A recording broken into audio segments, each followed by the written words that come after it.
थंडीमध्ये खूप सारा हेअरफॉल होतो आणि त्याच्यातून मी पुण्यामध्ये राहते, तर माझे ते पाण्यामुळे एवढी केस गळत आहेत ना, त्याच्यामुळे मी एक मस्तपैकी तुम्हाला उपाय सांगते, ते म्हणजे ना आवळा. तर ते कसं बनवायचं, अर्धा किलो आवळा घ्यायची, मस्तपैकी धुवून घ्यायची, त्याच्यानंतर कट मारून घ्यायची, जसं मी व्हिडिओमध्ये दाखवले तसंच थोडं थोडं कट मारून घ्यायचे.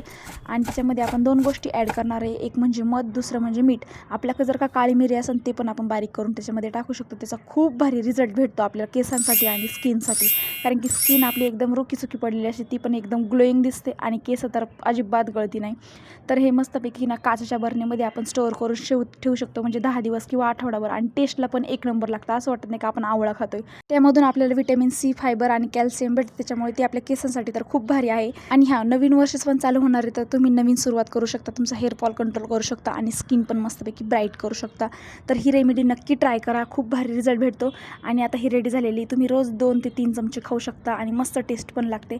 आय होप तुम्हाला व्हिडिओ आवडला असेल तर लाईक, शेअर आणि सबस्क्राईब करा. चला भेटूया आपण उद्या एक नवीन ब्लॉगसह. बाय मित्रांनो.